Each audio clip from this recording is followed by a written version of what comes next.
okej. Bo właśnie gadaliśmy o Wszystkim. wszystkim. Zbiliśmy wątek, bo nam w zasadzie bateria padła. Znaczy bateria się przegrzała od tego gadania. Tak. Ale, Myślę, że mózgi też. ale tak naprawdę Nie, no główny motyw, na którym stanęliśmy, no to był dlaczego teraz tak ciężko o dobrą okładkę, nie? Tak. I wiesz, ja wrócę do tego elementu, bo ty powiedziałeś fajnie, że teraz każdy może być artystą, chce być artystą, nie? Chce być muzykiem, nie? I tu się pojawia ten element ego. I dalej mi się to wydaje, że to jest to, że w momencie, w którym nie jesteś w stanie myśleć o swojej muzyce w trzeciej osobie trochę. Na zasadzie, wiesz, nie myślisz o sobie jako o głównym elemencie tej historii. Że ty jesteś tylko postacią tej historii, nie? I wtedy mi się wydaje, że zawsze powstawały najlepsze okładki. Ale jesteśmy tak bardzo egocentrycznie skupieni na sobie, na swojej twarzy, na czymś tam. I wiesz, dlatego te wszystkie okładki wyglądają bardzo podobnie. Tak. To jest chyba ten element, nie? Jest ta era tych soulowych albumów, w których jest pokazany gościu, który zawsze albo leży, albo stoi. To jest tak bardzo powtarzalne. Nie wiem, czy wiesz, o czym mówię. Są takie kanony. Nawet Marvin Gaye miał w latach 80. jedno z jego ostatnich płyt. Jest mniej więcej tak zrobiona, nie? Coś ta okładka, gdzie też leży chyba na sofie, czy na czymś. Tak, czy Stevie Wonder i tak dalej, te wszystkie to jest postacie. love making music, nie? Więc jakby stąd się bierze kanon pewien, nie? I jakby, wiesz, ja mogę zrozumieć, że to jest taka asocjacja wręcz, nie? W danym środowisku, jak mówiliśmy o black metalu, no to wiesz, wszędzie masz odwrócone krzyże gości w corpse paincie i tak dalej, nie? Albo masz tam zombie jedzące zwłoki i tak dalej, tak jak Cannibal Corpse, nie? Ale ostatnio widziałem, słuchajcie, kolorowankę od Cannibal Corpse dla dzieci. Dla dzieci, nie? Tam wszędzie flaki i tak dalej, można sobie pokolorować. Miałem świetny prezent na święta dla jakiegoś metalheada, także taki protip dla was. Więc jakby wiesz, jestem w stanie zrozumieć, nie? Ten taki element... Kurczę, bo to jest mega sexy być jakby, wiesz, w takim środowisku, czuć się w tym środowisku dobrze, nie? Że jesteś tym, wiesz, siedzisz w hip-hopie, takim twardym, jesteś traperem, nie? Jesteś tam death metalowcem, jesteś coś tam, nie? Należysz do tego środowiska, jakby czujesz się potrzebny w tej grupie i chcesz brać, wiesz, te elementy z tego środowiska, nie je doklejać, ale zawsze jest tak, że ktoś pójdzie swoim nurtem, nie? I zrobi coś po swojemu, no to jest to jednak bardziej takie, wiesz, nie mówię, że już wysmakowane, ale it stands out, nie? Tak. Tak z perspektywy nawet czasu, nie? I tak zawsze było i tak zawsze będzie. No, nic z tym nie zrobimy, nie? Dobra. Jedziemy chyba dalej przez jeszcze parę takich chyba wartych wzmianek okładek. Wartych wzmianek. No to ja myślę, że tutaj też wspomniałbym o Section 80 od Kendricka. Tutaj wracając jakby do w ogóle tych takich ulubionych. Rigor Mortis. Rigor Mortis, tak. To rzeczywiście ona jest nasączona wieloma, wiesz, takimi nawiązaniami do tego, co się dzieje w życiu Compton, nie? I ta okładka, tylko właśnie to jest też to, że czasem jako artysta, wiesz, rzucasz coś takiego, bardzo takiego, wiesz, nasączonego tymi easter eggami i tak dalej. Ludzie przychodzą i takie, i co to jest? O czym to jest? Więc wiesz, to ma swoje dwie strony, tak mi się wydaje, nie? Ale wydaje mi się, że te pytania są fajne, nie? Że potem możesz wejść w ten dialog przynajmniej. Nie tak. jest to jednowymiarowe na zasadzie ja wiem, co tu jest, więc nie musisz mnie odpowiadać. No tak. Czasami, wiesz, ja też... Jest coś jak shock value, nie? W niektórych okładkach. To jest też ciekawy temat. Na zasadzie, że to jest coś jest tak obrazotwórcze, że cię wręcz odpycha. Do dzisiaj pamiętam, jest taki zespół Death Grips. Znasz? Oczywiście. Widziałeś okładkę do No Love Deep Web? Wrzucimy. Jest ogólnie, no sami widzicie, mamy kutanga z napisem No Love Deep Web na tle ściany, nie? Zblurowane zapewne. Tak, jakby, więc, wiesz, jakby i najlepsze jest to, że ta okładka tak bardzo pasuje do tej kakofonii dźwiękowej, która jest na tym albumie i czasami jakby ja rozumiem ten shock value, nie? Gadaliśmy o Mayhem, no to był wręcz nieuzasadniony shock value, nie? Niczym tak naprawdę. Jakby jest ten punkowy charakter na zasadzie, wiesz, pokazujesz środkowy palec całemu światu i wtedy to miało też sens. Teraz to jest, wiesz, podchodzisz do tego, ale że wiesz, no to jest niesmaczne, nie? I to masz po prostu idiotów, nie? Bo nie chcę ich bardziej już obrażać, nie? Tak. Myślę, że jakby historia każdego z nich potraktowała jak potraktowała. Także tak, nie? ze swojej strony, no bo powiedziałem no love deep web, nie? A z jakiegoś powodu lubię tą okładkę. No ale ja wrócę chyba do jednego z moich ulubionych artystów, to jest Aphex Twin. I nie wiem, czy widziałaś okładkę do Selected Ambient Works Volume 2. Oczywiście. To jest dobra okładka, jest świetna, nie? Jakby jest bardzo tajemnicza, ale to, co sprawiło, że w ogóle cały ten release jest tak dobry, to jest najlepsza płyta, w ogóle to jest moje top 5, to jest insert. Ogólnie jak odwrócisz sobie tą płytę, ten CD-k, albo nawet winyla, to teraz wyszedł jakby re-release, to nie masz tracklisty w konkretnym tego słowa znaczeniu. Masz takie chartsy i te chartsy są w różny sposób jakby wypełnione. I fani musieli sami zgadywać po chartsach, który chart odpowiada jakiemu zdjęciu w środku, żeby wykombinować, że ten chart zawiera tyle, więc to jest pewnie, utwór trwa tyle samo co ten chart, więc ten obrazek i utwór odnosi się do tego strumyka, albo tego kamienia w wodzie, albo do rabarbaru. I te kawałki były nazwane typu rhubarb, nie? Albo typu, stone in focus, tak? I potem, jakby to już się stały kanoniczne nazwy. Tak. Sam Aphex Twin z tego zaczął korzystać, nie? Więc to był dla mnie taki element, jak wchodzisz w ogóle w ten komunikat ze swoim fanbase'em, nie? I jakby dajesz im ten element sprawczości, nie? Że oni mogą sami, jednak, nawet nazwać te utwory, nie? To jest w ogóle piękne, nie? Tak. Że można dać taką przestrzeń w ogóle, fanom, fanbase'owi, tak jak powiedziałeś, żeby w ogóle mogli mieć jakąś taką decyzję w tym wszystkim swoją i interakcję. Tym bardziej, że słuchajcie, tu mam właśnie Disco Pogo release z Aphex Twinem. Mega polecam, bo jest trochę wglądu w to, jak właśnie powstawało logo, jak powstawały konkretne elementy identyfikacji, ale jakby tak enigmatyczna postać jak ten gość, jak Richard, który w ogóle rzadko kiedy udziela sensownego wywiadu albo w ogóle go udziela, tak? Jest skryty, w teledyskach praktycznie jakby jest, ale w nietypowym zawsze wydaniu, to nawet jakby on chce wchodzić ze swoimi fanami w ten dialog, nie? I to jest super, to jest najlepszy element tego wszystkiego, nie? Bo jakby, wiesz, to jest coś, co tak strasznie cenię właśnie w tych takich skrytych, tajemniczych ludziach, nie?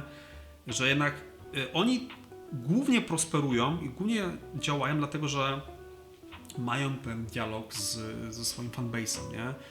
Potem jak widzę wywiad z Futurem, gdzie gościu próbuje z nim zbić żółwika, a gościu mu, robi, sorry, plebs nie dla mnie, nie? Trochę mi się otwiera nóż w kieszeni, nie? Trochę tak. I to jest coś, co jakby, nie sprawia, że potem mam lepsze asocjacje związane z muzyką, nie? Chociaż Future ma jedną fajną okładkę, to jest DS2. Taki Sprite 2, jest całkiem taka, psychodeliczna, nie? Jak na jego standardy.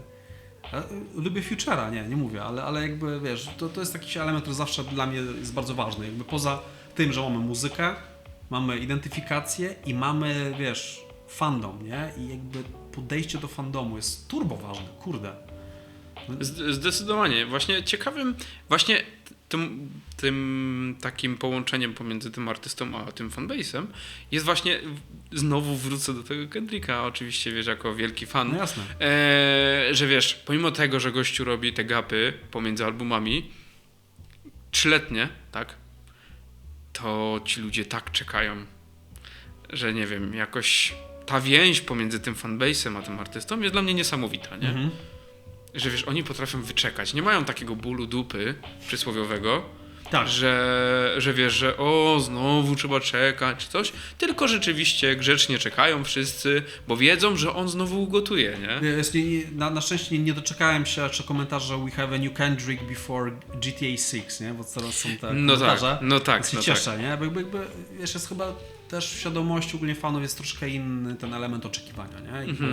Jakby jest bardzo zdroworozsądkowy, nie? I jakby to się ceni. Ale jakby jeżeli jest jedna rzecz, którą mam nadzieję, że ktoś wyniesie z naszej dzisiejszej rozmowy, jest to, że serio, patrzcie na te okładki, nie? Luknijcie sobie czasami na tego Spotify'a, czy na cokolwiek, nawet jeżeli nie kupujecie fizyków, nie? I zobaczycie, że tam się kryje często coś więcej, szczególnie jeżeli mówimy o klasycznych albumach, tak? O absolutnej klasyce. Czy to hip-hopu, heavy metalu, popu, czegokolwiek, nie? To jest tam coś więcej napchane, nie? Bo kurde, tak mnie to też trochę smuci, nie? No bo, że, wiesz, nie unikniemy tematu, wiesz, AI i tak dalej, nie? I to jest w ogóle ciekawe, nie? No bo wiesz, żyjemy w czasach AI slopu, a mam wrażenie jednocześnie, że jeżeli tylko jest podejrzenie, że okładka była robiona w AI, to jest taki gniew na Reddicie czy gdziekolwiek, nie? Tak. I pamiętam jak Alchemist, nie? Zrobił ostatnio teledysk w AI, stary, to mu nie mogli popuścić. Tak, stary, nie? To było mu jeden z moich głównych powodów, że byłem oburzony, nie? Okej. I wielu artystów to robi, nie? Albo musi to przepchnąć, nie wiem, może ich wytwórnia zmusza, wiesz, jest dużo lobowania na to, nie? No tak, nowość, nie? Ale nie wiem jak ty masz, ja mam tak, że jeżeli mam podejrzenie, że okładka jest w AI, to skąd mam wiedzieć, że muzyka nie jest w AI? Wiesz co chodzi? No tak, jakby rozumiem to podejście i w sumie też propsuję takie podejście. W sensie, no bo wiesz, bo jakby skąd masz wiedzieć, jak ktoś, wiesz, w jednym sensie okłamuje trochę sam siebie, że Tak. no nie zrobił tego, no to czemu miałby zrobić właśnie coś innego, nie? Nawet już nie mówiąc o samym tworzeniu muzyki czy cover artu, ale właśnie, wiesz, pisaniu utworów Jasne. chociażby. Jest, wiesz, jest jakiś taki pewnie zdrowy rozsądek, jakaś linia na zasadzie używania tego jako narzędzie może, wiesz, jakieś, nie wiem, w czym, czy w samej konceptualizacji okładki, czy może w doborze jakichś środków, ale jeżeli, wiesz, cała twoja praca polega na wpisaniu prompta albo znalezieniu jakiegoś prompta i wygenerowaniu jakiegoś bullshitu, jakby wiesz, to nie jest do końca twoja sprawczość jakakolwiek, nie? Nie możesz tego nazwać swoim dziełem, jakby bądźmy szczerzy i jakby traktujmy siebie wszyscy z szacunkiem, nie? Jako ludzie, bo jakby nic nie ma nic lepszego jak nasza twórcza praca, nie? Którą jakby włożyliśmy, czy to w zrobienie zdjęcia, czy w wykonanie grafiki, czy zapłacenia komuś na zrobienie. Teraz, wiecie, nawet przy tym wszystkim, co się dzieje na rynku, dalej są graficy, którzy są w stanie za normalne pieniądze zrobić wam coś fajnego dla was, coś, czego nikt inny nie będzie miał. Coś, na co, wiecie, AI raczej może nie wpaść, nie? A przynajmniej nie zrobi tego w taki sposób, że będziemy raczej w miarę pewni, że to AI, nie? Więc głównie do tego zachęcamy. Podejrzewam, żebyście więcej takiej świadomości wkładali w obserwację. Tak, zdecydowanie. I właśnie zatrzymać się, nie? To co powiedziałeś przy tych cover artach, zastanowić się, jak kto co interpretuje. Tak, Nawet chociażby się przyjrzeć. Może nawet nie analizować, nie? Ale chociaż zobaczyć ten cover art, nie? Wiesz, nie każdy... Nie skipować. Nie każdy ma dostęp do gramofonu Fizyków. i do winyli, Tak. gdzie mówię, jakby ten sam rytuał, kiedy siadacie wygodnie na sofce i wyjmujecie insert i jakby musicie poświęcić tą godzinę, powiedzmy 40 minut w swoim życiu na to, żeby się wyłączyć i przesuwać płytę od deski do deski. Jakby, wiesz, bo to też wynika w ogóle z czegoś innego. Mamy kulturę playlist, stary, nie? Jakby, wiesz, jakby idea płyt, nie mówię, że jest już przeżytkiem, bo dalej powstają i będą powstawać te albumy, nie? Bardziej, mniej klasyczne, cokolwiek, ale jakby jesteśmy, wiesz, w kulturze playlistowej, nie? Gdzie masz ten New Music Friday, masz coś tam, Tak. hity Polska i tak dalej i ludzie na tym często lecą, nie? Jakby Tak. słuchasz... Radar Premier. Nie? Na przykład, nie? Albo słuchasz, wiesz, Pitchfork, Best New Music, nie? Albo coś tam, nie? Słuchasz radia, słuchasz de facto, wiesz, wyselekcjonowanych, opłaconych wcześniej piosenek, nie? Które są jak playlista. Więc jakby, wiesz, kiedyś mieliśmy mixtape'y też, które były randomowo tam dobierane przez DJ-ów i tak dalej, nie? Więc jakby ja czaję, ale mi się wydaje, że teraz jest konkretnie bardziej nacisk na fajny mood, fajny track, niż na fajny album z koncepcją, z tą okładką i tak dalej, nie? A to pytanie w takim razie, Stefan, do ciebie. Czy ty jesteś w stanie teraz, w tym czasie, gdzie wiesz, rzeczywiście to, co powiedziałeś, żyjemy tym życiem, gdzie rzeczywiście są te playlisty i tak dalej, wiesz, dostosowujemy te playlisty pod właśnie mood, pod dzień, nie wiem, mam playlistę numer 27 pod, wiesz, chodzenie w góry, co nie? Absolutnie, nie? Core playlist, nie? To jakby wolisz robić te playlisty, słuchać sobie tych playlist pod ten mood, czy jednak lubisz zrobić taki deep dive, że a dzisiaj sobie posłucham tego na przykład i lecisz album cały? Stary, jakby ja właśnie nie mogę negować rozwiązania playlistowego, bo sam je uwielbiam. Sam mam masę playlist przygotowanych, nawet sobie okładki robię pod playlisty. Jestem takim freakiem, nie? Że mam bardzo zunifikowaną, jakby mój feed na Spotify jest bardzo zunifikowany, nie? I jakby, wiesz, jest ten element fajności w tym, że masz taki ten przekrój artystów do danego moodu, nie? Jakoś to płynnie przechodzi. I masz asocjację przede wszystkim w muzyce, masz asocjację utworu z danym momentem w twoim życiu, nie?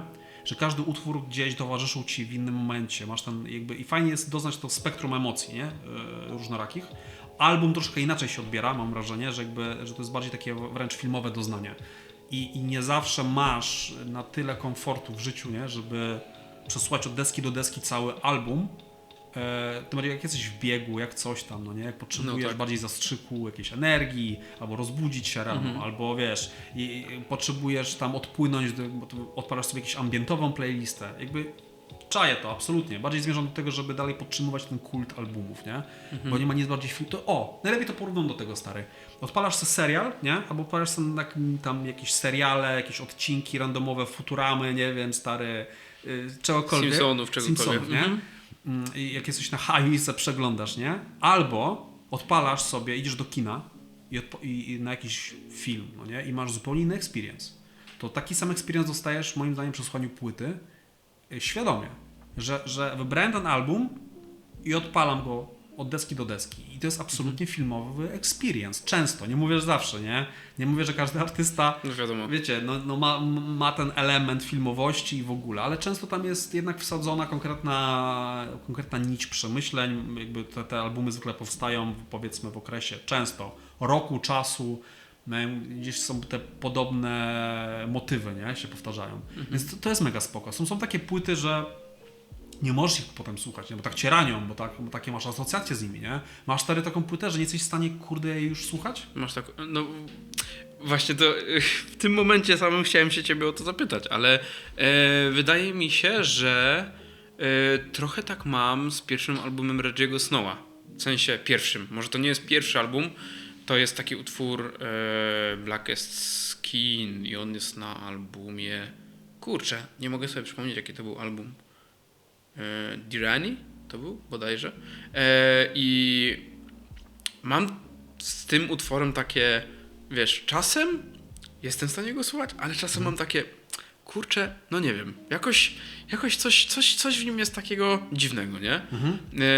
Pytanie więc do ciebie. Jest taki album, który kiedyś był moim ulubionym albumem, ale teraz mam złe asocjacje, no bo mi się kojarzy z takim chyba najbardziej wątpliwym, najgorszym okresem w życiu i to jest pierwsza płyta Bon Ivera, Bon Iver Forever Ago. To jest bardzo fajny album, fajny album, stary, to w ogóle jakby zminimalizowałem jego zajebistość. To jest album nagrany przez Justina Vernona w chatce w lesie, gościu miał Heartbreak. Wziął sobie gitarę, wziął jakieś tam, nie wiem, prostą MPC-tkę, coś tam innego, jakieś tam sampelki i zrobił turbo lo-fi album o złamaniu serca, nie? I strasznie ze mną to rezonowało, jak byłem jeszcze w liceum, potem jak już byłem starszy i potem jak powiedzmy miałem tam 24-25 lat, to ten album o wiele inaczej na mnie wpłynął. Zrozumiałem go już bardziej takim dojrzały sposób i nie mogę go teraz już słuchać. Do końca, bo mam po prostu złą asocjację, nie? A to jest świetna płyta.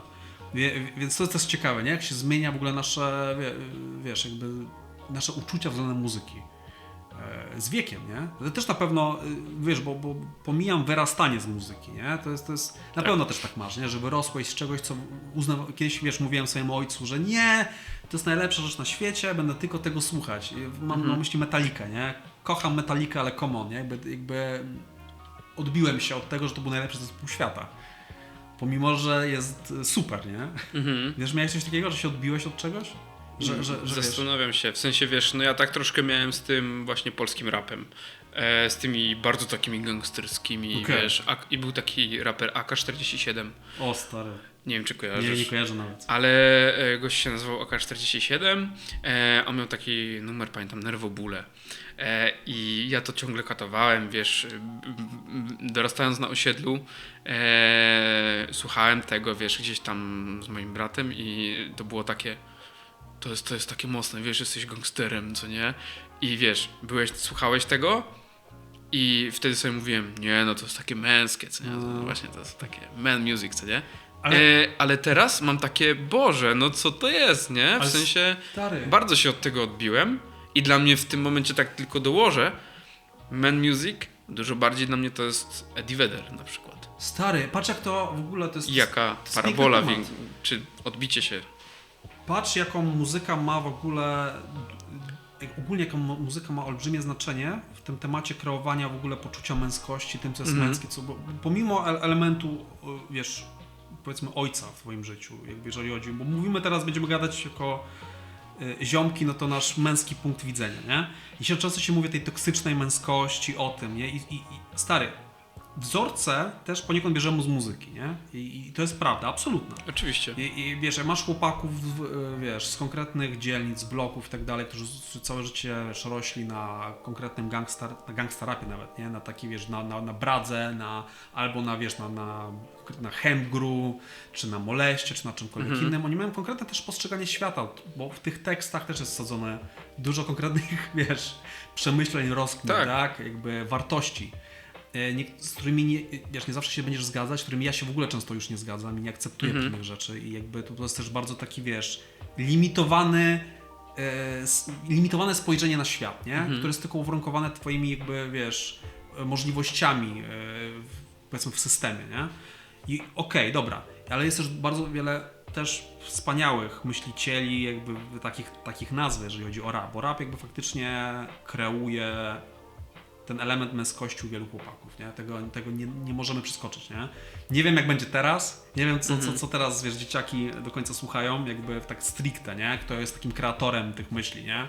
Mówię, pamiętam jakby w Polsce, jak właśnie, chociażby tego PZ-a, nie, się słuchało, gdzie hit był taki, że ten element relatability był bardzo wysoki, nie? Gdzie faktycznie mogłeś w jego przemyśleniach bardzo wiele gdzieś tam odnaleźć jakichś swoich obrazów, nie? Małpiszon dla mnie to był w ogóle, nie? Był taki gościu Zeus, bardzo, bardzo też popularny raper, szczególnie w tamtych czasach. Więc pamiętam, że dla młodego chłopaka, nie? Tam w wieku 15-14 lat, zderzenie się z takim rapem było bardzo ciekawe, nie? Bo zobaczyłem, że wiele rzeczy, które robię, są chyba całkiem normalne, nie? To jak myślę o dziewczynach czy coś, jest całkiem normalne w tym aspekcie, nie? I tak dalej. Ale nie było tam takiej toksycznej, wiesz, tej elementu toksycznej męskości, nie? To nie było jak teraz, wiesz, stary, ci wszyscy traperzy, Sentino i tak dalej, wiesz. Jakby... Ojej. Wiesz co, jakby rozumiem, że to jest taka muzyka do imprezy czy cokolwiek, albo popek i wiesz, nie będę tego absolutnie gnoić czy poniewierać. Czy tak. Chodzi mi o to, że jakby jak wejdziemy stricte w co to ma promować, tak stricte jeżeli chodzi o wzorce męskości, to tu mam chyba jakiś problem, nie? Z tym wszystkim. I jakby wiesz, wiem, że kto inny powinien być edukatorem w tych kwestiach, czyli ojciec, nawet matka, która zupełnie ma inne postrzeganie. I tu już wiesz, nie będę nawet, bo matka w moim życiu to w ogóle ma olbrzymi wpływ na to, kim jestem jako mężczyzna już dorosły, nie? I jakby co ty w ogóle o tym sądzisz? Jak u ciebie to wyglądało, jeżeli chodzi o dorastanie i muzykę? Jeśli chodzi o dorastanie i muzykę względem tej męskości jeszcze... Czy miałeś takie poczucie, że to właśnie ukształtowało to? Jak myślisz o, wiesz... Znaczy, kurczę, wydaje mi się, że na pewno tym elementem męskości był element rocka. No, stary, powiedziałeś właśnie Eddie Vedder, nie? I wydaje mi się, że właśnie Pearl Jam, Red Hot Chili Peppers, jakieś Foo Fighters, wiesz, to gdzieś tam było... w sumie, jakby to powiedzieć, to jest tak pomiędzy moim tatą i moją mamą, którzy mnie tym... Karmili, nie? Karmili tymi zajawkami właśnie tej muzyki rockowej. I to było dla mnie takie, panowie z długimi włosami, męskość, co nie? Ale stary, to było ciekawe, nie? Że jakby, wiesz, teraz jest już w ogóle normalne, akceptowalne wszędzie, nie? Ja pamiętam jakby, wiesz, te długie włosy, że się gnoiło chłopaków z dłuższymi włosami, wiesz, jakby ja rosłem... Dla mnie nie do pomyślenia. Dorastałem, wiesz, słuchając The Doors, Jima Morrisona, słuchając potem heavy metalu, Guns N' Roses i tak dalej, nie? Jakby, wiesz, Alice in Chains, jak powiedziałeś. Tak, wiesz, tak. Był cały przekrój tych rzeczy, gdzie jakby dla mnie, wiesz, długie włosy oznaczało bycie tym fajnym, bycie tym cool, nie? I tak dalej. Sam właśnie wyhodowałem wtedy, nie? I wiesz, pamiętam, że dla hip-hop headów to było nie do pomyślenia, że jesteś brudasem i coś tam. W ogóle, skąd w ogóle ta asocjacja, nie? Tak. Gościu, który ma długie włosy, musi je częściej myć niż, wiesz... Tymczasem elfowie, co nie? W wszystkich tworach fantazy długie włosy, czyli największa oznaka czystości, co nie? No, ciekawe, nie? Jak to jest tak, jakby były to takie machiny wiesz, propagandy, nie? Jak to nazwę, lokalnej, nie? Ej, metalheadzi, pamiętam jakie mieli opinie o, powiedzmy, wiesz, hip-hopowcach, nie? Czy coś. Jakie mieli opinie? Stary, że to debile. Okej. Że to nie łuki No tak. spod, wiesz, spod tam, powiedzmy, alkoholowego, nie? I jakby, wiesz, to są takie stereotypy najgorsze, które próbujesz wygrzebać, nie? Bo jakby jak coś jest inne, no to tego nienawidzisz. To w ogóle, No tak. stary, no to jest historia dawna jak świat, nie? A doświadczyłeś kiedyś czegoś takiego właśnie jak, wiesz, że Hejt? taki hejt, w sensie na zasadzie, Stary. że słuchałeś tej muzyki? Trzeba klepnąć, bo mamy 2% Zapytałeś mnie, czy właśnie doświadczyłem kiedykolwiek hejtu, nie? Tak. Co ja miałem, stary, bardzo, nie wiem jak to dobrze określić, ale duży luz w tym kontekście, z uwagi na to, że byłem w szkole, jakby w gimnazjum i liceum dwujęzycznym. Miałem bardzo małą klasę, tam było chyba 12-13 osób, więc jakby wiesz, jakby jeżeli ktoś miał jakąś zajawkę, to potem rzutowało na tą całą męską społeczność na tak całościowo, nie? Że wszyscy albo mieliśmy te długie włosy, albo potem, wiesz, potem ktoś się zawsze wyłamywał i szedł swoją drogą, im bardziej dorastaliśmy, nie? Ale powiedzmy, te zajawki były w miarę zunifikowane. Jak ktoś tam, wiesz, niektórzy nawet słuchali takiego hardkorowego hip-hopu i jakby, wiesz, było na tyle patchworkowa ta, jakby, wiesz, jakby ta taka klika, nie? Że to było okej. Ale było nie okej spoza tej kliki, nie? Bo wiesz, wiadomo, że jak mieliśmy jakichś tam gości z technikum czy coś pod szkołą, koło naszej szkoły, no to wiesz, tam krzyczeli jakieś tam rzeczy na nas, ale to może był jedyny śmieszny hejt, którego doświadczałem w tym czasie, jak miałem długie włosy i czarne rurki, nie? Co były popularne w 2010 roku czy 2009. No tak, no tak. Jak byłem, wiesz, w gimnazjum.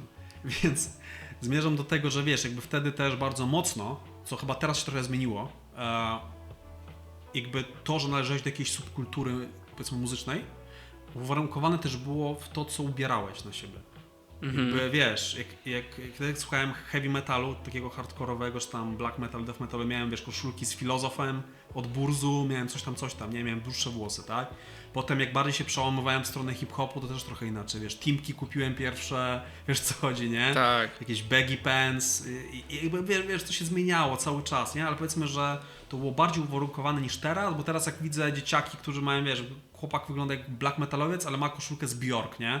Mam takie, god damn it, man. Co tu się stało, nie? No nie? I to jest mega spoko, nie? Jakby szanuję. Ale też, bo mówiłeś mi jeszcze przed tym, jak nam padła bateria, że miałeś jakieś kminy odnośnie tej, wiesz, męskości. nie? Męskości, tak. Miałem jeszcze też do ciebie pytanie. Jeśli chodzi o męskość, filmy, Które, stary. które ukształtowały twoją męskość. Słuchaj, to jest zabawne. Lub inaczej, lub filmy, które po prostu uważasz, że mogą kształtować. Stary, ja mam konkretną listę tych filmów, bo to, No to to jest dawaj. moje best of i zawsze o tym kminiłem, jak to bardzo uwarunkowało moje postrzeganie męskości. Mój ulubiony film wszechczasów to jest Drive Nicolasa Winding Refna, gdzie masz taki klasyczny stereotyp a la Gary Cooper, a la Steve McQueen, czyli takie lata, bo to jest film z 2010-2011 roku, w sensie post 2010. Ale estetyka filmu i jakby cała taka małomówna postać, taka bardzo tajemnicza, taka, wiesz, w fajnej kurtce, gość, który jest takim romantykiem. Oczywiście Ryan Gosling. Oczywiście, nie? To było coś, co zawsze gdzieś tam u mnie podświadomie było. Potem w gimnazjum widziałem Blade Runnera z Harrisonem Fordem. W sensie jedynkę, dwójkę też bardzo lubię, ale jedynka to jest po prostu film nie do zarżnięcia, jest tak świetny. I bardzo podobny w ogóle archetyp postaci. Prawie 1 do 1 to samo, nie? Jakby Deckard i Driver, nie? Kolejny film, który jakby towarzyszył mi bardzo mocno, no to jest Czas Apokalipsy Coppoli, gdzie tak naprawdę na dobrą sprawę to jest dalej ten sam archetyp męskości, taki, wiesz, taki stoicyzm połączony z takim absolutnym, wiesz, jakby kiszeniem w sobie tych emocji, represją, tą taką romantyką, właśnie trochę romantyzowanie tego cierpienia. To są takie rzeczy, które ewidentnie, nie? Jakby w filmach zawsze mi podobało, jak to cool wygląda, nie? Jak cool być takim, wiesz, takim sad boyem, nie? Czy coś. I wiesz, to się też niosło ze mną bezpośrednio w dorosłość w jakimś stopniu. Jakby, wiesz, zawsze słyszę od mojej partnerki, którą pozdrawiam, Marty, że właśnie, wiesz, że ty byś chciał być jak Ryan Gosling w Drive'ie, a za dużo gadasz, nie? Okej. Więc, wiesz, Więc nie wyjdzie, nie? Ale zmierzam do tego, że na pewno te wzorce męskości jako takie w filmach bardzo mocno się przekładają na to, jak chcesz siebie sam odbierać w lustrze, nie? A to w takim razie jeszcze jakby kontynuując tą myśl, czy to odbija się jeszcze na tym, jak ty postrzegasz później film i tym, jak tworzysz film, czy nie? Stary, ja słyszałem gdzieś taki termin, że jak lubię takie filmy, to jestem filmbro. Podobno. Czyli lubisz taki klasyczny wzorzec męskości, coś tam. Chyba jakiś taki filmoznawca mnie próbował schrzanić, kolega. No co odpowiadam, słuchaj, lubisz co lubisz, nie? Jakby i lubisz to, co bliższe twojemu może sercu, albo twoim emocjom, albo to, w czym się wychowałeś. Jakby ja nie zmienię swoich upodobań, wiesz, dla kogoś. Na pewno wiem, że ta estetyka trafia do mojego serca, gdzieś w taki czuły punkt i jakby wiem, że to jest to, nie? I oglądałem ostatnio taki film, dobrych 6 lat temu, nazywał się Mandy z Nicolasem Cage'em. To dołączam do tej listy film bro, to jest absolutnie jeden z moich topów, nie? Gdzieś. I tak samo stary hit Michael Manna z De Niro i Pacino, nie? Najwspanialsze sceny, jeżeli chodzi o wymianę ognia, ale też budowa postaci, ten taki romantyzm, nie? To masz ja mogę cytować te, wiesz, sceny z tego filmu na bieżąco, jak tam właśnie masz tą interakcję między postacią graną przez De Niro z partnerką, kiedy tam ona się go pyta do you feel lonely? On odpowiada I'm alone, but not lonely, nie? I to były takie, wiesz, rzeczy, które takie są takie cheesy as fuck, nie? Ale potem jakby przekładasz sobie, ja też chciałbym być taką postacią, nie? Więc gdzieś słyszałem taką fajną rzecz, że teraz czasami jak przeglądam Insta, nie? Jest jakiś fajny film, to dzieciaki piszą, fajnie, nowa postać, na którą mogę oprzeć w pełni moją tożsamość. No tak. Opowiadaj o swoich zajawkach, stary. Co ciebie kształtowało w tym czasie? Jeśli chodzi o filmy, kurczę, ciężko powiedzieć, na pewno muszę się zastanowić. Nawet postacie z anime też wchodzą w grę. No, znaczy to tak, to na pewno będzie Guts, co nie, z Berserka. To dobra postać. Tak, bo jakby jeśli chodzi o całą głębię psychologiczną tej postaci, nie? Że gość urodził się z martwego ciała. Gość jest stoikiem stoików, nie? Tak, stoikiem i wiesz, i rzeczywiście mając te wszystkie traumy z tyłu głowy i to wszystko, jest taki, wiesz, naprawdę menem prawdziwym i... Stary, to jest taki archetyp, w ogóle jak sobie wyobrażasz manly mana, tak. ale to też nie jest taki kawał tępego mięcha, nie? To jest gościu absolutnie z głębokim też takim wszechświatem, nie? Jakby i z moralnością bardzo odpowiednio ułożoną. Przecież ten typ, to jest właśnie, wiesz, pewno jakie masz ten cały... Nie, pierwszy ark, w sensie nie chodzi mi o... Golden Age. Tylko już Black Swordsman.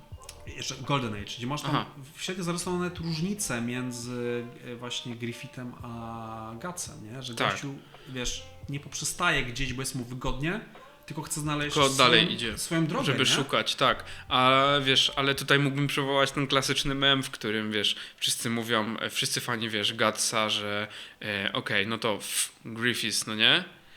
Tymczasem wszyscy fani Griffitha, wiesz, ma fanów? Wielka epopeja, co nie? Filozoficzna. Griffith ma fanów? Oczywiście, wiesz. Znajdziemy was. Tak, ale wiesz, to na pewno jest taka postać. Przejdę szybko do kolejnej, będzie to na pewno ojciec Thorfina z Vinland Saga. To jest też taka postać. Albo Askeladd, to są takie dwie w sumie postacie też właśnie z Vinland Sagi, to jest, nie wiem czy... Kojarzę. Tak, no to jest na pewno takie manly postać dla mnie. Jeśli chodzi o filmy, znaczy tak, takie bardzo męskie dla mnie zawsze były serie, wiadomo, Jamesa Bonda. Stare, to klasyka, nie? Które, wiesz, tylko te stare oczywiście. A nie mówisz o tych Craigowskich, tak? Craigowskie, później też oczywiście, ale wiesz, mówię tu o kształtowaniu jeszcze takiego poczucia męskości jeszcze jako dziecko. To właśnie te starsze części, nie? Okay. Czyli ten GoldenEye i tak dalej. No, Batman, oczywiście, nie? One były wspaniałe i wiesz, i tam się naprawdę te wszystkie teksty też, czy później ten Craig w kasynie, nie? Te sceny. To jest najlepszy Bond. Znaczy w sensie Casino Royale uważam. To jest mój ulubiony Bond, bo to był chyba pierwszy moment, kiedy pokazali Bonda nie jako takiego niezniszczalnego superagenta, tylko jak gościa z krwi i kości, nie?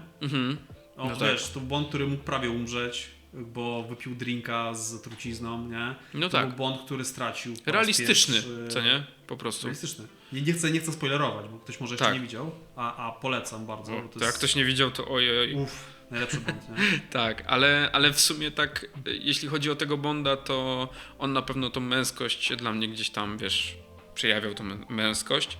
Jeszcze był, powiedzmy, właśnie ten Indiana Jones, jakieś takie, wiesz, Jasne, że tak. proste serie, które, wiesz, kształtowały tą taką poczucie tej męskości. Wiesz, I na pewno coś by się jeszcze znalazło, wiesz, później pewnie po odcinku będę się zastanawiać i będzie takie cholera, czemu ja tego nie powiedziałem, co nie? Więc na pewno będzie taka postać. Ja myślę, że na pewno jest tak, że wiesz, treści też, wiesz, bo wiadomo, to tutaj też rodzice nas bardzo kształtują, nie? Ojciec też, wiadomo, tutaj postać ojca, jak kształtuje w ogóle nasze wyobrażenie na temat tego, kim chcemy być, kim będziemy i tak dalej. Ale też właśnie, też często ojcowie dopuszczają nas do pewnych treści, nie? Pamiętam jak właśnie, co ja oglądałem z ojcem, jakie filmy, nie? Stary, pamiętam jak Predatora żeśmy odpalali, nie? Z Arnoldem i tak dalej. Trochę śmieję się teraz, że klasyczny, ten taki sztampowy trochę, ale też, wiesz, no stawiasz czoło światu i jedziesz, nie? Wiesz co chodzi? Że były tam takie elementy, które pamiętam, że z tatą oglądaliśmy i to też bardzo dobry, świetny gust muzyczny i filmowy. I jakby, wiesz, te właśnie takie... To, czym się karmiłem za dzieciaka, też wynikało jakby z gustu mojego ojca, nie? Bardzo mocno. Więc to jest też ciekawe, nie? Że to środowisko to jest jedno, nie? Jakby i potem jakby, wiesz, to jest ten taki habitus społeczny, nie? W którym sobie rośniemy. No to właśnie to sprawia, że potem mamy takie, a nie inne wzorce tej męskości. Nie tylko muzyka. No właśnie, bo muzyka to był ciekawy ten element odbicia, nie? I właściwie zwrócę do tych okładek, stary. Patrz, jak... Gadaliśmy o tej męskości, nie? Ale patrz, w latach 2000, jak ja jeszcze byłem po prostu tym, wczesne lata 2000, nie? Byłem dzieckiem, no to pamiętam te okładki z tymi gościami, wiesz, i takimi, nie? I jaki był wzorzec, a potem teraz patrzę na to, jakie teraz są okładki, nie? Mamy Tylera czy coś, nie? Tak, Wiesz co, nie? tak, który ma, wiesz, blond perukę, Tak. nie? I Igor, który zresztą jest wspaniałym albumem. Co najlepszy, moim zdaniem, Tak. i co album Nowa Postać, nie? I jakby... To w ogóle koncept tego to jest dla mnie nie do pomyślenia, wiesz, tak świetne, tak przekminione, że po prostu... Odkrywaj siebie na nowo, nie? Tak. Albo znajdź jakby swoje nowe alterego, nie? I to jest fajne, bo zawsze trochę uważałem, że raperzy są trochę jak aktorzy, no bo jednak w wielu aspektach przywdziewają pewną, wiesz, postać. Już pomijam Slim Shady'ego i tak dalej, bo najprostsza, powiedzmy, tutaj analogia, ale też jakby, wiesz, masz całą masę. Nawet czasami raperzy, którzy mówią o tym swoim życiu, wiesz, pod blokiem i tak dalej, też trochę, wiesz, to farbują, nie? I dodają tych szczegółów. Stary, słuchałem jakiś czas temu narkopopu Kaza Bałagana, nie? Powiem ci szczerze, dawno się tak nie uśmiałem na żadnej płycie, bo Okay. ona jest hilarious, nie? Jeżeli chodzi o zagrywki słowne, ale po prostu byłem czerwony i płakałem, nie? Tam jak weszło Okay. to Crudo czy coś. I to jest, i jakby nie wiem To muszę przesłuchać. nie wiem na ile i mam nadzieję, że się miło zaskoczę, że jakby ogólnie postać Kaza jest tak bardzo ironiczna i świadoma tego wszystkiego, że to są celowe zabiegi, a nie, że on tak faktycznie często myśli, nie? Bo nie wiem na ile, gdzie tu się zaczyna, gdzie kończy człowiek, nie? Tak. I jakby- rozkmina jakaś w ogóle, nie? Bo to jest tak zabawne, to jest tak, wiesz, fajnie się tego słucha, tak, to jest odmurzające, że mam olbrzymią nadzieję, że to nie jest na serio w wielu wypadkach, bo pamiętam, że potem słuchałem jakiegoś utworu 500+, Plac Zbawiciela, gdzie było super analiza ogólnie, wiesz, całego pokolenia 500+.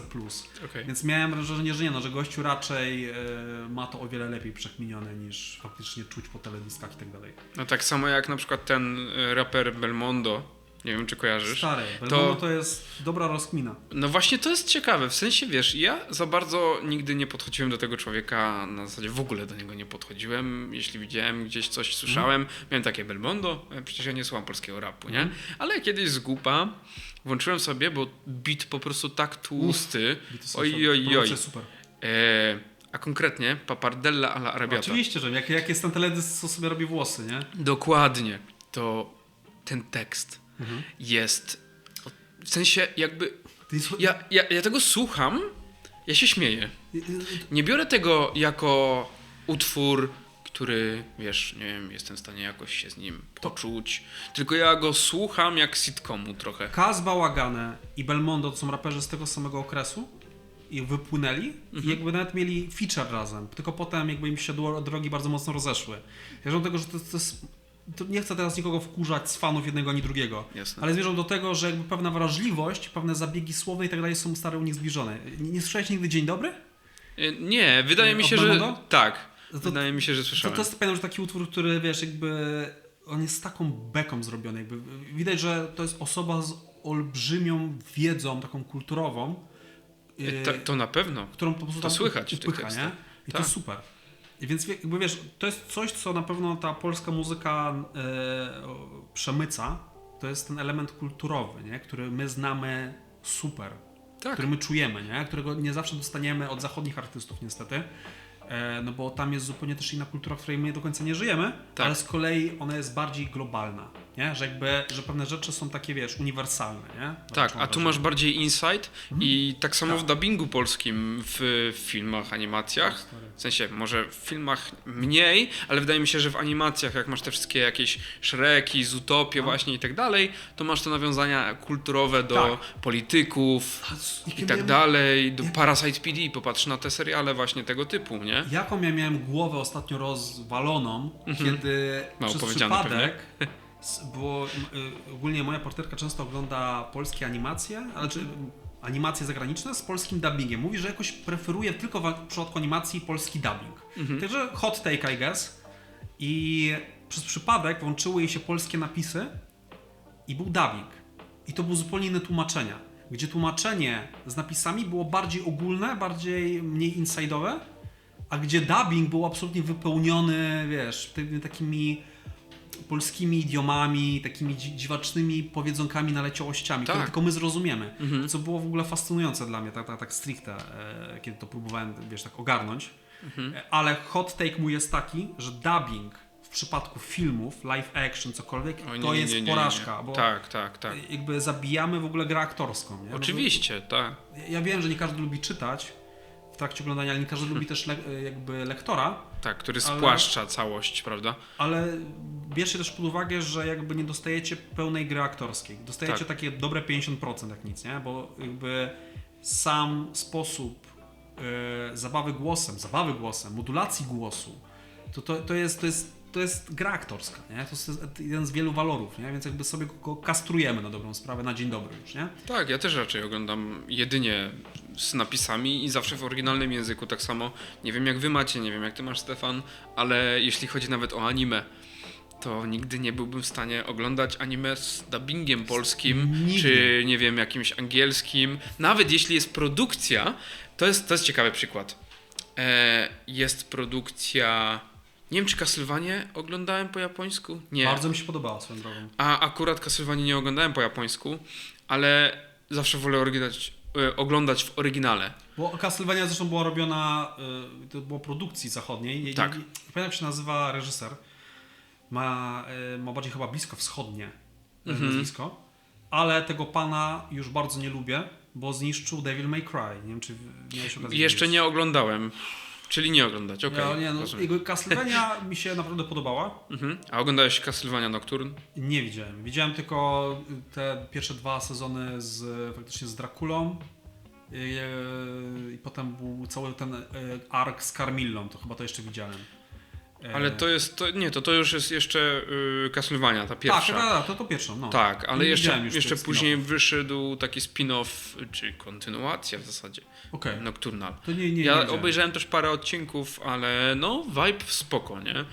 Choć tak wracając do tej Castlevanii, to topka. Topka, nie Super. musiałem też było. Animacja, wszystko było super, Tak, tylko tak. mówię, jakby to co ja spodziewałem się tego samego po Devil May Cry, a dostałem dokładnie to, co się ostatnio robi, czyli bierzemy jakieś IP, które jest dosyć szanowane przez graczy, tak? I robi się zabieg w stylu, bierzemy główną postać, do której to oglądamy i redukuje się ją do sidekicka. I bierzemy jakąś postać, jak nie wiem, Lady wzięli z Devil May Cry'a trójki, i daje się jakby, nie wiem, no powiedzmy główne skrzypce, nie? Co jakby... I jeszcze się zmienia też ich charakter, na taki bardziej chamski. powiedzmy, co doprowadza jeszcze bardziej ten fanbase, ten fandom do kipienia, nie? Bo gdzieś tam ci twórcy zapominają na jakimś etapie o tym, kto to de facto ogląda, nie? I kto jest tym targetem, nie? To jakby nie chodzi o to, że mamy tą, nie wiem, to się jakoś tam konkretnie nazywa modern audience, tak? Jakby ta współczesna widownia. Tak. Jest cały ten termin i rzeczy z tym związane, ale jakby to, ile osób z modern audience ogląda takie seriale, a to, ile osób z fandomu ogląda, no to są metrowalne wskaźniki, nie? Gdzieś twórcy o tym zapominają, mam wrażenie. Szkoda, bo sam fanserwis jest też mega ważny, no. I jakby szczególnie jak się robi ekranizację czegoś, no. Wyobraź sobie, że masz Berserk, nie? No nie. I wiesz, i Gaco spychamy w ogóle na tam trzecioplanowy... No nie, to w ogóle, wiesz, nie Albo robimy w ogóle, że show Griffith, nie?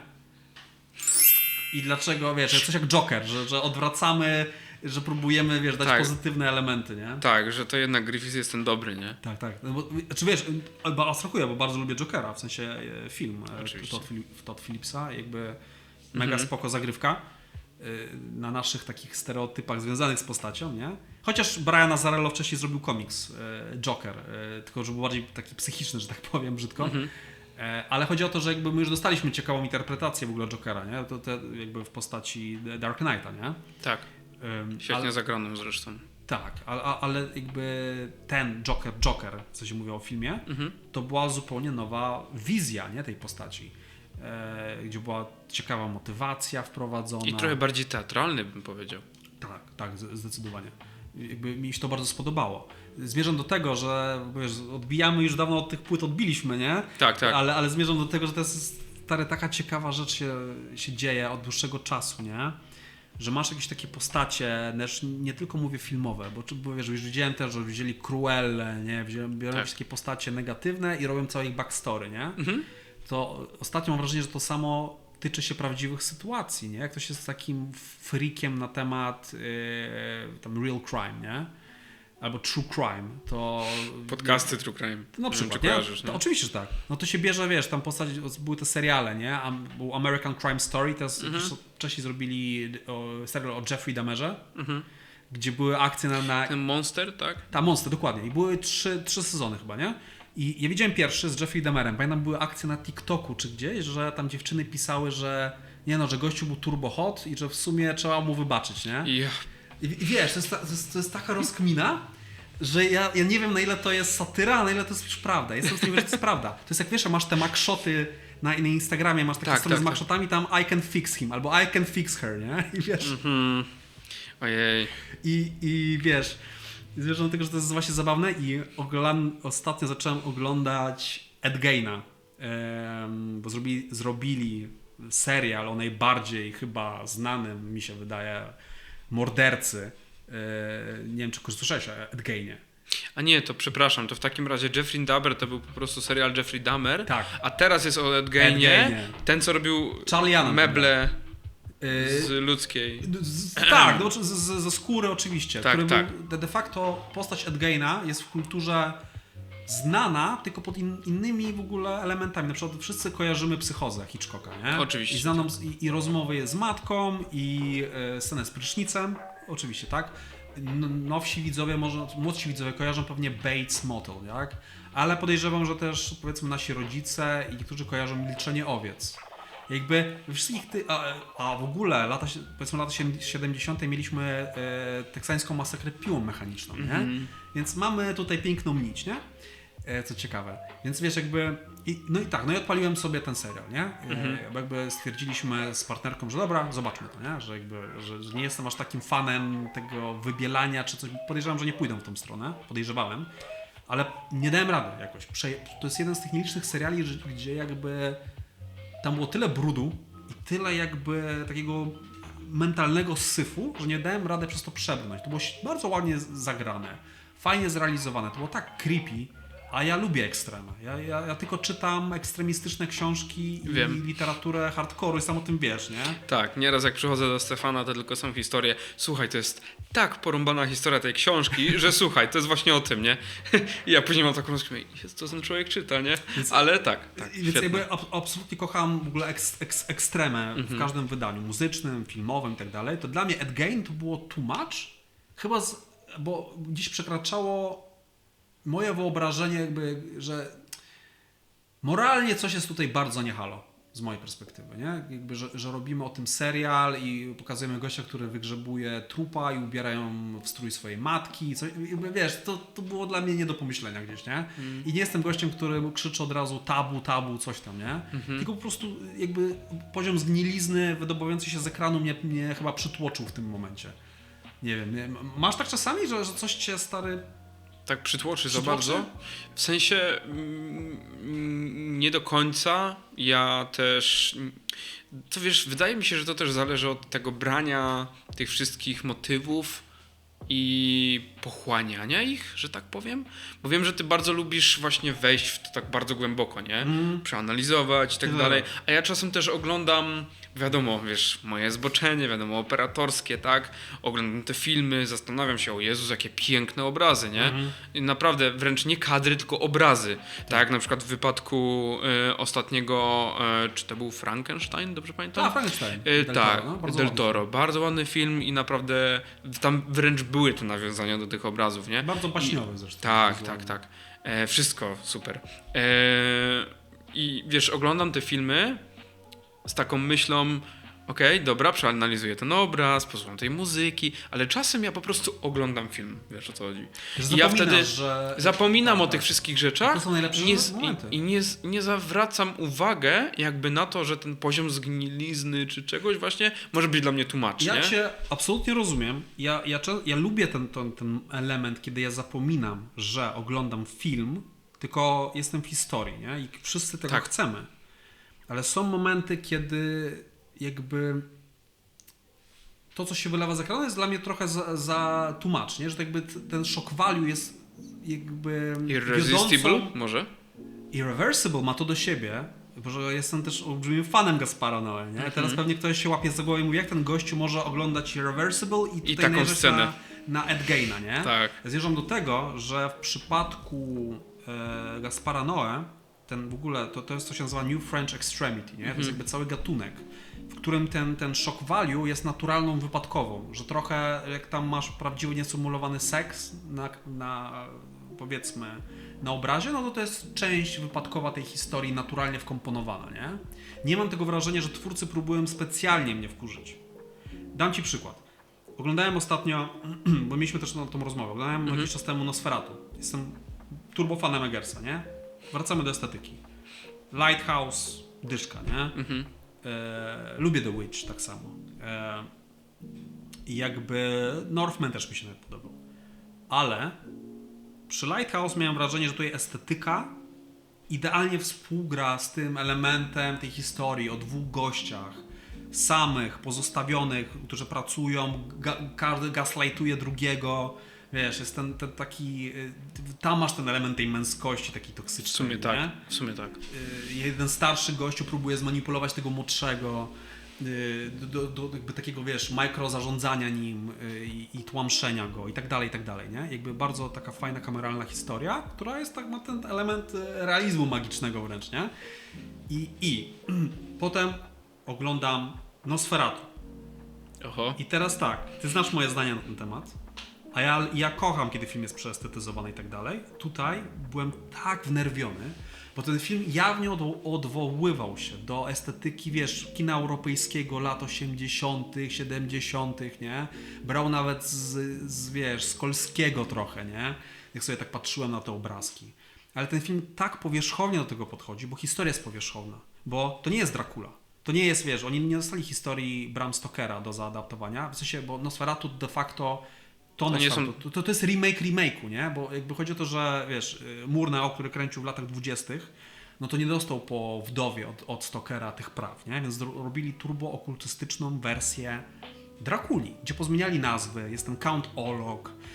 Nie masz tego loru, nie masz tej całej dynastii, nie masz elementu podboju, Tak. nie masz, wiesz, nie masz tam nabudowanej tego, nie masz tego storyline'u o miłości, która przekracza barierę czasoprzestrzeni, nie? De facto Dracula jest o tym, nie? Jak tak mogę to spłaszczyć, bo kocham tą historię, kocham książkę i tak dalej.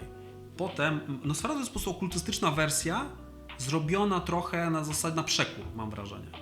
I potem, wiesz, mamy wersję z Kinskим, to był remake tej wersji z lat 20., tak? I potem Eggers, który znany jest z swojego Eggersowania, czyli takiej gotyckości, stwierdził, po co mi adaptować Drakulę, która była adaptowana już przez najlepszego, przez Coppolę, po co mi, wiesz, wracać do tej historii, zrobimy to, co ja lubię najbardziej, czyli okultyzm, ciężkie klimaty i tak dalej, nie? No i wziął to Nosferatu na tapetę, nie? I oglądam to Nosferatu i się wnerwiam, bo widzę powierzchowne, takie studyjne wręcz, tutaj wiesz, studyjny Bat, który kazał mu tą historię jeszcze bardziej upraszczać. Masz takie odniesienie do kina lat 80., jak ci mówiłem, że masz tą Izabella Adjani w filmie Żuławskiego, która się cała trzęsie i mleko jej się rozlewa. Tak. To tutaj masz, wiesz, Lily Rose Depp, która odtwarza to nieudolnie. I jakby, wiesz, i masz jakby, że pseudo obcujemy z czymś wybitnym, a de facto to jest bardzo puste, nie? W środku. I pozbawione czegokolwiek dla mnie. Ta estetyka jest nawet brzydka gdzieś tam wewnętrznie, bo wiesz, ja nie mam problemu z ekstremem, nie? Ale mam problem, kiedy po prostu na siłę jest wrzucona motyw, że ten film jest Muszę wam przerwać, bo się przegrzał. Klap, klask. No i zmierzam do tego, że wiesz, był poziom zgnilizny w tym filmie, który mnie wkurzał. Na zasadzie, wiesz, jakby cały film, jakbyś podsumował, to nie jest o tej, powiedzmy, jak w Drakuli, nie? Że masz ten element tej miłości, która przekracza ten czasoprzestrzeń. Tutaj masz element starego pedofila, który próbował się dorwać do majtek, wiesz, dziecka, a potem ją dręczył przez całe jej dorosłe życie, bo chciał zamoczyć, nie? Tak jest de facto, jak sobie tak tą historię rozłożysz, to o tym jest Nosferatu. Spłaszczasz. I do tego jeszcze dochodzi ci motyw, wiesz, gościa, który stracił żonę i w sumie jedyne, co chce na koniec zrobić, to ją wygrzebać z jej pochówku, żeby zrobić ostatni akt, no nie? Oddać się ostatniemu aktowi z nią, nie? I ten film jest przepełniony takimi rzeczami, które tylko dlatego, że jest ładna estetyka, to my jakby po nim nie walimy, nie? Wiesz co chodzi? Bo Tak. nieodwracalne od pierwszych minut mówi ci, czym jest. On cię nie oszukuje, nie? Dostajesz, wiesz, bierzesz gaśnicę i dostajesz po głowie, nie? Tych 100 razy. Tak, I ale w ogóle niesamowicie wykminiony jest ten... praktykalowo, nie? Tak. I masz tą sekwencję. I ja wiem, i od pierwszej sceny ten film mnie nie oszukuje. Jak potem masz tą, wiemy, którą scenę z Moniką Bellucci, nie? Tak. To trwa 12 minut, nie? Czy Tak. tam ileś. I ty już zamykasz oczy, praktycznie już nie dasz, ale ten film przygotował cię na to, że czeka cię coś o wiele gorszego. Skoro to jest początek filmu, to co się dzieje w środku, nie? A Nosferatu robi to umiejętnie na zasadzie powrzucam ci takie ładne obrazki, ale zgniliznę dostaniesz ode mnie w trakcie, nie? Więc odrzucam od siebie ten film, nie? Jakby absolutnie i jako osoba, która lubi ekstremy. Także na tym muszę poprzestać, jeżeli chodzi o Nosferatu. Ale mówiłeś, że miałeś jakąś głębszą przekminę. Znaczenie to przekmina. Bardziej pytanie, wiesz, do ciebie, jak się masz z przekładaniem gier na filmy? Bardzo źle. I najlepszym tego przykładem będzie seria Last of Us, którą jakby jestem dużym fanem Naughty Dog. Wiem, że jest duża część ludzi, którzy nienawidzą Last of Us 2, gdzie ja bardzo lubię tę grę. Lubię 1 i 2, nawet całe wokeness odnośnie 2 mi nie przeszkadza z tego względu, że jest bardzo fajny motyw. Kurde, wiem, że się rozpraszam, nie? Ale jakby wrócę do twojego pytania zaraz. Jakby bardzo lubię Last of Us, 1 i 2. 2 lubię za to, że tam jakby cała gra jest oparta o ideę perspektywy. Jak bardzo, wiesz, jesteśmy zafiksowani na punkcie swojej perspektywy, a nie mamy tego takiego bardziej szerszego kontekstu, nie? Jakby kiedy zacząłem grać postacią Abby, myślałem, że wyrzucę pada przez okno. Byłem tak sfrustrowany, ale im więcej zacząłem w tą grę grać i jakby podchodzić bardziej otwartą głową, tym bardziej zrozumiałem pewne motywacje tych postaci, tak? Jakby ta gra nie jest taka zero-jedynkowa, czarno-biała, ona ma odcienie szarości. Potem mamy serial, nie? Gdzie serial jest... Bas Astral, Serial dodaje... tak zwany. Dodaje sporo dobrego, sceny, które nie są... Wszystkie sceny, które są dodatkowe, które nie są związane z głównym lorem, czyli to były jakby sceny przygotowane na potrzeby serialu, a nie były jednoznaczną kopią gry, wyszły super. A wszystko, co było kopią gry, jest o wiele gorsze niż w grze. Jest gorzej zagrane, jest gorzej odtworzone, jest źle skastingowane. Ostatnio oglądaliśmy jakiś film z Martą, gdzie widzieliśmy aktora, który wyglądał po prostu jak Joel. Zaraz spróbuję sobie bo jakby Pedro Pascal, pomimo że go lubię. Nie wiem. pasował. Jest taki aktor, Eric Bana. Widzieliśmy taki serial, gdzie gra jakiegoś takiego, no powiedzmy takiego leśniczego. I pamiętam, że nie wiem, czy kojarzysz aktora Erika Banę, on po prostu wygląda jak Joel, nie? To jest po prostu Musiałbym muskulatura, zobaczyć. wszystko. Po prostu zaraz damy zdjęcia porównawcze, Pozdro ale do patrz, montażu. nie? Jakby jest teraz starszy, ma taką brodę i tak dalej, wygląda bardziej jak Joel. No, rzeczywiście, tak. Więc wiesz... Choć nie oglądałem The Last of Us serialu, ale wiem tylko tyle, że ta aktorka bardziej wygląda jak Buzz Astral niżeli... Widziałem te memy Tak. z tym. Wiesz co, ja nie będę po tej aktorce jakoś tam walić i tak dalej, bo rozumiem, że wiele rzeczy było podyktowane wyborem studia i jakby, wiesz, Naughty Dog też nie miało tutaj, nie wiem, czy miało kreatywną kontrolę, czy nie, czy to zrobili na przekór fanom, bo lubią to robić. Tak? Tak, znaczy Neil Druckmann jest znany z tego, że ma trochę w poważaniu jakby opinię fanów na pewne rzeczy, bo inaczej Last of Us 2 by się nie wydarzyło tak, jak się wydarzyło. Ale zmierzam do tego, że ciężko jest zrobić dobrą ekranizację gry, bo gry są teraz na takim poziomie, jako medium do opowiadania historii, że czasami są lepsze od filmów, nie? Są takie gry, które po prostu, wiesz, grałeś w God of War'a, tego z 2.18. Tak. I głębia tej gry to jest coś pięknego i rzeczywiście imersywnie, w sensie, wiesz, ja sobie tak jak zresztą kiedyś ci mówiłem, zrobiłem speedrun wszystkich tych poprzednich części, oprócz oczywiście typu Chains of Olympus. Olympus, czy Ascension i tak dalej, tak. Bo to są gry, które uważam, że już bardziej spin-offy i bardziej przyczepiłem się do tych głównych części, czyli 1, 2, 3, gdzie 2 to jest gra mojego dzieciństwa na PS-ie 2 w ogóle. To samo. Się w nią grało. Więc zrobiłem ten speedrun, ale jakby tak głęboko można było wejść w ten świat, że po prostu, wiesz, ja tylko ciągle podchodziłem, wiesz, bo moja Julia właśnie, narzeczona, ciągle tylko pytała, nie? Co tam się dzieje w tej grze, co tam się dzieje. I ja tylko jej mówiłem, no to dzisiaj zabiłem tego Boga, nie? I wiesz, i to było takie naprawdę zarąbiste, że można było się tak wczuć, że tylko, wiesz, opowiadałem tą fabułę z takim mega zaciekawieniem i ona też to czuła, nie? Że po prostu tak mocno wszedłem w ten świat, że rzeczywiście tego nie zrobisz w filmie, nie? Bo oddajesz kontrolę na graczowi, Tak. nie? Jakby, wiesz, i teraz te gry sięgają po takie środki. Już pomijam Kojimę, nie? Którego kocham bezgranicznie, jakby te gry są jak filmy. Death Stranding 1 i 2, bardzo lubię tą serię. To wiesz, jakbyś oglądał stare czasami zdjęcia tam Lubeskiego czy coś, nie? Na szerokiej optyce, wiesz, jakby masz tam, albo czasami wręcz refnowską estetykę masz trochę. Masz takiego gościa, który po prostu zamiast zostać filmowcem, został reżyserem gier, nie? I to czuć, nie? I jakby, więc wydaje mi się, że nie ma sensu robić tych adaptacji. Ostatnio widziałem, że taka seria od Sony horrorowa została przeniesiona, tam HBO zrobiło serial. Nie Five Nights at Freddy's. O nie. Nieważne. Potem gdzieś tam wyświetlimy pewnie. Five Nights at Freddy's akurat to też jest ciekawy case, no bo nie widziałem jeszcze filmów. Gry znam i znam lore, jest bardzo ciekawy, nie? Jak tak prosta mechanika gry skrywa w sobie bardzo taką, wiesz, rozbudowaną historię narracyjną. Tak. Więc ciekawie się, jak to się przekłada oczywiście na ten film, bo rozumiem, że wiesz, no tutaj faktycznie jakby były ograniczenia silnika i tak dalej, nie? Więc jakby mogę zrozumieć, czemu zrobili tą adaptację, nie? Ale są takie gry, które naprawdę nie trzeba ekranizować, nie? Jak czasami słyszę, co oni próbują zekranizować, jakby co jest na tapecie już, to jestem w szoku. God of War też ma być serial. Jedyny przykład, kiedy miałem faktycznie, wiesz, portki po prostu mi proszę spadły z wrażenia, to był Fallout.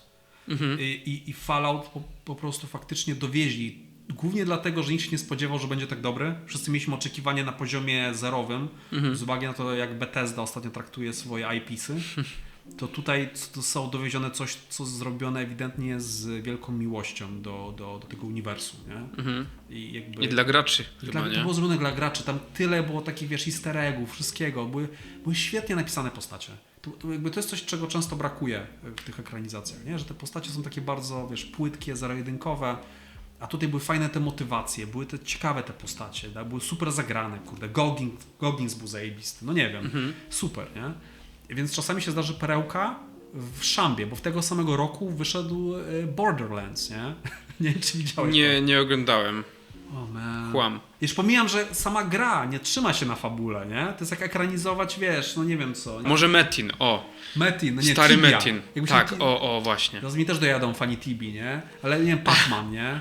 Chociaż widziałem, No był film Pac-Man. był Secret Level teraz robiony przez Amazon, nie wiem, czy widziałeś. Secret Level. A wiem! Widziałeś to? Dobra, wiem. To są, w sensie, że masz jakby ten motyw, że masz i każdy odcinek to jest inna różna gra. I Wiem. Tam oni podeszli tego mega ciekawie, bo na przykład Pac-Mana zrobili w ogóle w jakimś takim dziwacznym body horrorowym sosie, co mnie zniszczyło. Bardzo mi się spodobał odcinek o Armored Core. Mówiłeś, że chcesz w Soulsy zacząć grać. Tak, i zacząłem Bloodborne'a. Zacząłeś I już? oczywiście zacząłem i teraz za każdym razem po mieście chodzę i szukam tętnień krwi. Także wiesz, Podoba ci się? bardzo mi się podoba i klimat jest naprawdę po prostu rzeczywiście, tak jak powiedziałeś, wylewa się z ekranu. Muzyka, oczywiście znam tą muzykę, bo ja wiesz, bardzo dużo słucham muzyki filmowej i z gier i tak dalej. Choć to też jest ciekawy temat, wracając do muzyki. Okładki muzyki soundtracku, w sensie O, stary, to tutaj. bo wiesz, bo masz po prostu jakby plakaty z filmu albo i wydaje mi się, że jedynym takim ciekawym okładką, którą jedynie pamiętam, to był Kill Bill. Tam było dosyć ciekawe rozwiązanie tego. Bodajże w ogóle, nie wiem czy wiesz, teraz Tarantino zapowiedział Kill Bill Bloody, The Whole Bloody Affair, czyli jakby połączenie jedynki i dwójki w końcu w jeden film, bo studio mu kazało ten film przeciąć, tak naprawdę na dwie części, nie? I teraz zrobił w końcu pełną wersję, w pełnym kolorze, bo scena w Crazy 88 była w czerni i bieli, bo za dużo krwi się lało. W końcu zrobił wersję w pełni, wiesz, nieocenzurowaną i dołożyli sekwencję anime. W sensie jest dłuższa teraz. Okay. Bo tam była ta sekwencja z Oren Ishii, to teraz jest o wiele bardziej rozbudowana. I zresztą do tego, że właśnie Tarantino słynie z tego, że ma fajne zawsze te soundtrack albumy, bo musimy znać rozróżnienie, kochani widzowie, że mamy coś takiego jak score, czyli film score, czyli muzyka skomponowana na potrzeby filmu i mamy film soundtrack, czyli randomowe traki znanych wykonawców. Które są po prostu zlepione pod... Tarantino de facto ma tylko kilka filmów, gdzie ma taki stricte original soundtrack, czy original score, przepraszam. Tak. To byłby jego ostatnie kilka filmów, gdzie Ennio Morricone skomponował do Hateful Eight, tak. Bodajże. Nawet Django nie miał oryginalnej ścieżki dźwiękowej, nie? Tam też było... Mix, nie? Taki międzygeneracyjny. Jeszcze w ogóle dla mnie niezrozumiałym zabiegiem było połączenie tego utworu This is a Man's World w wykonaniu Tupaka i... Bo nawet w połowie, w trakcie filmu już lecą te współczesne traki, jakby, wiesz, nie wiem, to jest jakbyś widziałeś pewnie The Great Gatsby, nie? Gdzie masz, wiesz, gdzie masz komponowane w lata 20, nie, jakby muzykę Beyoncé czy coś, nie? Więc jakby, whatever, jakby rozumiem, może gdzieś tam podskórnie zabieg, ale jakby... Ja tego nie kupuję. Właśnie. A zmierzam też do tego, zadałeś pytanie na temat okładek jakby tej ścieżki dźwiękowej, nie? I widziałem, wiesz, na winylach kilka fajnych, Tomek, mój dobry przyjaciel, pozdrawiam, ma dwa świetne albumy. Ma do Interstellar oryginalną ścieżkę dźwiękową i ma też ścieżkę dźwiękową do jednego z najlepszych filmów wszechczasów, czyli Zabójstwo Jesse'ego Jamesa, gdzie jest ścieżka dźwiękowa skomponowana przez Nick Cave'a. O nim też chciałem wspomnieć, jeśli chodzi o męskość. To jest dla mnie też postać, która w ogóle Tak. Jest bardzo, bardzo takim Bardzo wyznacznikiem. Tak. Ten niski głos, taki No wiesz. właściwie taki wieszcz poeta, można powiedzieć, Tak. taki gotycki, nie? Tak, ale wracając do tematu, no to rzeczywiście, wiesz, Interstellar i to, no to rzeczywiście, tak. Na przykład Okładki działają. No wiesz, jak sobie myślę, mój ulubiony album, jakby, który jest ścieżką dźwiękową do filmu, no to jest Blade Runner w wydaniu Vangelisa, gdzie to było tyle fajny, to był bardzo ważny release. Jakby Vangelis dostał bardzo ograniczoną ilość czasu na przygotowanie soundtracku. Widzicie, nawet mi się to miesza na przygotowaniu ścieżki od Ridleya Scotta. Do tego stopnia, że panowie się no można powiedzieć, że zerwali wszelkie stosunki, nie? Bo był tak mobowany przez Ridleya Scotta, żeby ekspresowo oddać. Więc nie miał czasu wypuścić faktycznie takiego, wiecie, dopracowanego mastera, nie? Że te wszystkie miał trochę inną wizję, ale poniekąd ta presja wymusiła przygotowanie tej wersji, którą znamy wszyscy teraz i kochamy, nie? Więc jakby może nie mam do końca za złe, aż tak.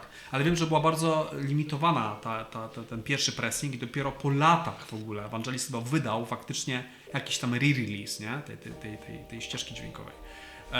I okładka jest, tak jak mówisz, to jest okładka po prostu, to jest plakat. Plakat z filmu. I trochę mnie to wkurza, bo faktycznie jakby mając takie zasoby jak studio, które stoi za filmem, jak nie wiem, no po prostu cała garść narzędzi, to mogliby przygotować Naprawdę. coś pod kątem, Tak, nie? chociażby fotografię jakąś inną, Grafikę, z cokolwiek, tego nie? po prostu świata, jakoś wpleść w to wszystko Outtake nawet. z nie? fontem. Cokolwiek. Jakimś, wiesz, napisów, tak? Cokolwiek. To się dzieje czasami, nie? Tam Flying Lotus robił anime o Yasuke, nie? Tak. No to widziałem, że okładka była faktycznie Flying Lotusowa i git. Okej. Podobało mi się jak to było zrobione, bo też był producentem poniekąd tego serialu. Więc są takie wypadki, ale są bardzo, bardzo rzadkie, nie? Więc jakby widzisz, nie? To jest to, nie? Że jak w studia filmowe, stary, działamy w branży kreatywnej oboje, jakby też wiesz, jak to działa z agencjami i tak dalej, które pozdrawiam bardzo serdecznie, ale doskonale wiemy, jak działa ta dynamika twórca, agencja, klient, nie? I jakby nasza wizja, którą my mamy jako twórcy, to jest jedno, nie? Ale to jeszcze przechodzi przez konkretne filtry, które mają swoje wyobrażenie, które też wydają na to pieniądze i które dokonują tam konkretnych zmian, nie? Na tym. I nie zawsze to jest do końca nasze dzieło. To jest bardzo rzadko nasze dzieło. To jest de facto dzieło, wiecie, innego podmiotu. Tak samo się dzieje z filmami na jakimś etapie. Tak samo się dzieje często z muzyką. Mówiłem o tym, na początku gadaliśmy z Jaśkiem, nie? Że dlaczego teraz się nie produkuje takich a takich okładek, nie? Jesteśmy w erze streamingu, self-release'ów i tak dalej, ale dalej macie olbrzymie molochy, wytwórnie, nie? Które sprawują pieczę nad rzeczami, które by nie pozwoliły na pewne zabiegi, które masowo, taśmowo produkują artystów, industry plant, wiecie, jakby tych artystów sami jakby wysyłałem boty do promocji. Dlaczego Drake miał ostatnio ten case cały, nie? Z UMG. No bo przegrał, należy mu się, dostał pod dupie, ale jedno jest pewne, że w przypadku, kiedy chcieli mu pomóc, to ryj Drake'a był wszędzie. Pamiętasz? Na każdej okładce, tak. Na każdej playliście, jak był Scorpion, była jego morda, nie? Była nawet na muzyce country. Okładka z Drake'em, stary, nie? Tak. Country Now, czy coś tam, nie? IDM, techno, coś tam, Drake, nie? Myślę, wiesz, Wszędzie Drake. nie dało się w ogóle, nie? To wszystko było zalane Drake'em. I wiesz, kiedy potrzebował pomocy, dostał ją, nie? A w przypadku Beefu, no to było takie dobra, nie? Odwrócimy się od tego debila plecami i niech sobie sam radzi, nie?